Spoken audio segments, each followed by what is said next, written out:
नमस्कार, बहुत बहुत स्वागत है आपका। आज मैं अपना परिचय नहीं दूंगी।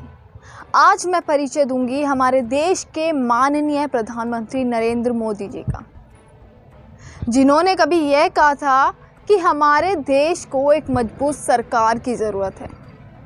मोदी ज़रूरी नहीं है, मैं तो वापस चला जाऊंगा, चाय की दुकान खोल लूँगा, पर ये देश और पीड़ा नहीं झेल सकता। ये मैं नहीं कहती, और विश्वास नहीं है तो मोदी जी का ये ट्वीट आप खुद देख लीजिए। देखा आपने, ये ट्वीट मोदी जी ने 2014 में किया। जब 2014 में मोदी सरकार के आने से पहले उन्होंने डॉक्टर मनमोहन सिंह पर एक तंज कसा था और कहा गया था कि मोदी है तो मुमकिन है। परंतु आज 7 साल बाद हम अपने देश की स्थिति देख सकते हैं, देश के हालात देख सकते हैं कि देश किस ओर जा रहा है, किस परेशानी से ये देश गुजर रहा है, लोग किस परेशानी से गुजर रहे हैं। ऑक्सीजन की किल्लत है, अस्पतालों में बेड नहीं है, वेंटिलेटर्स नहीं है, सुविधाएं नहीं हैं, सड़कों पर हॉस्पिटल के बाहर लोगों की लंबी लंबी लाइनें लगी हुई हैं, सड़क पर लोग मर रहे हैं, जलाने के लिए शमशान नहीं है। और ये इस देश की स्थिति है आज 7 साल बाद। और मोदी जी क्या कर रहे हैं? मोदी जी कर रहे हैं मन की बात, जो आपने भी सुनी और हमने भी सुनी। मोदी जी की बातें तो बहुत हुई, आपको दिखाते हैं कि लोग कितना प्यार दे रहे हैं मोदी जी को। जब एक पत्रकार ने ट्विटर पर एक ट्वीट किया तो लोगों ने मोदी जी को बड़ा प्यार दिया। देखिए, एक पत्रकार ने लिखा कि हालात बताते हैं, अब आप झोला लेकर निकल नहीं पाएंगे। तो लोगों ने ट्वीट्स में लिखा, राजकमल जी लिखते हैं कि जाने देंगे तब तो, एक एक सांस का हिसाब लेंगे, एक एक मौत का हिसाब लेंगे, बेचारगी और रुनंदन का हिसाब लेंगे, आंगन में छाए मातम का हिसाब लेंगे, माँ बहन बेटी और छिन गए असमय सहारे का हिसाब लेंगे, निकलो तो अब झोला लेंगे। वहीं प्रफुल्ल राठौर जी कहते हैं, सब भूल जाएंगे, इलेक्शन आने दो, सब फिर से रामलला और पाकिस्तान में लग जाएंगे।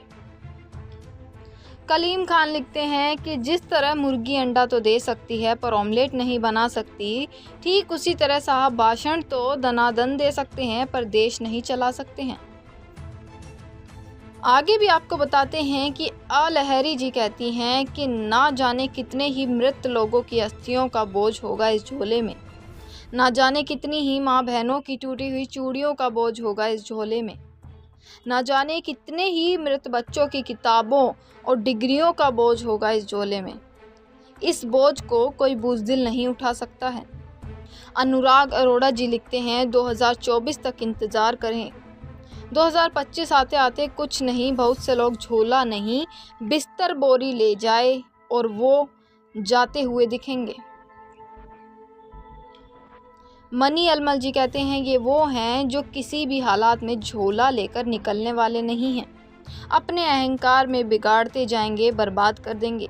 इन्हें जबरन निकालना पड़ेगा, फटे जूते, सड़े टमाटर और अंडों की भारी वर्षा करके। उससे भी बदतर है। रुको जरा, ये तो पढ़ लिया, और लोग क्या कहते हैं वो तो सुनते जाइए। हरीश तिवारी जी लिखते हैं, झोले वाले को हमारे देश की जनता जाने नहीं देगी। यह तो तुम लोग ने भी देख लिया होगा, हमारे देश की जनता झोले वाले से कितना प्यार करती है।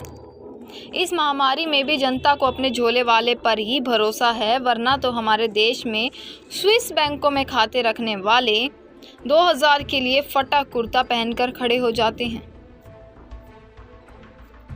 मनोज अग्रवाल जी लिखते हैं, महाशय वो भागने वालों में से नहीं हैं, परिस्थितियां कैसी भी हों लड़ना जानते हैं और लड़कर जीतना भी जानते हैं। कुमार रंजीत सिंह लिखते हैं, वो तो लगा पड़ा है हिंदुस्तान को बचाने में, मगर तुम लगे हुए हो उसका हौसला गिराने में। मगर याद रख लो एक बात, तुम सबकी जीतेगा हिंदुस्तान और जीतेगा वो। शिवचरण जी लिखते हैं, अब झोले में से ऐसा जादू का छड़ी निकालिए कि देखते देखते छूमंतर से देश के कोने कोने में ऑक्सीजन फैक्ट्री खड़ी हो जाए। मोदी है तो मुमकिन है। ये सभी ट्वीट्स आपने पढ़े। कुछ लोगों की परिभाषाएं 7 साल में बदली हैं, तो कुछ लोगों की परिभाषाएं कुछ ही महीने पहले बदली होंगी। परंतु कुछ लोग ऐसे भी हैं जो आज भी ठोक कर कहते हैं, दावे के साथ कहते हैं कि मोदी जी हैं तो सब मुमकिन है, अच्छे दिन आएंगे। आपको क्या लगता है? कमेंट्स में ज़रूर बताइए। ये ट्वीट्स आपने किए, अब क्या ही बोलें, आप ही बताइए।